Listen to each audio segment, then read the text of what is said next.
de recevoir aujourd'hui M. François-Philippe Champagne, ministre des Affaires étrangères et du Commerce international du Canada.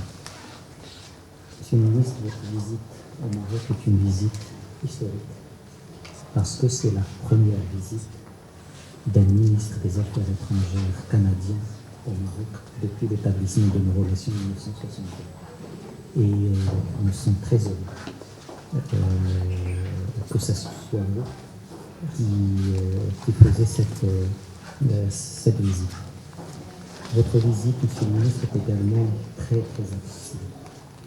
Nous savons que malgré l'agenda chargé, vous avez tenu à faire du Maroc votre premier pays à visiter en Afrique du Nord. Ce que cela signifie après votre prise de fonction. Et malgré, comme je l'ai dit, un agenda et un contexte assez difficile. Et c'est pour moi l'occasion de vous exprimer la sympathie, l'intérêt des condoléances et surtout marquer la solidarité totale du Royaume du Maroc avec le Canada par rapport à la tragédie qui a fait plusieurs victimes parmi les Canadiens.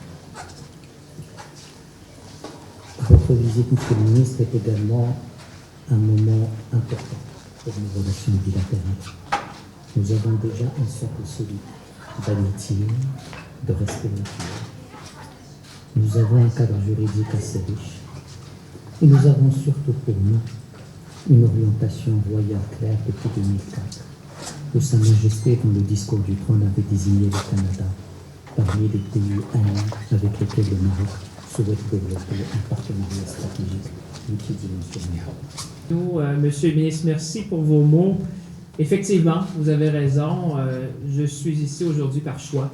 Première visite bilatérale en Afrique qui est au Maroc et je pense que ça démontre tout le sens de l'importance que le Canada accorde évidemment à sa relation avec le Maroc. Vous l'avez mentionné, monsieur le ministre, à plein d'égards, nous sommes liés par une langue. Quelle beauté de faire de la diplomatie en français, monsieur le ministre. Nous sommes liés par une diaspora importante de Marocaines au Canada qui ont fait une contribution énorme à notre pays et aussi aujourd'hui cette possibilité de revoir la relation entre le Canada et le Maroc pour l'amener à son plein potentiel. Et là, je parle aux jeunes Marocains ou Marocaines qui nous écoutent, qui constituent une grande partie de la population.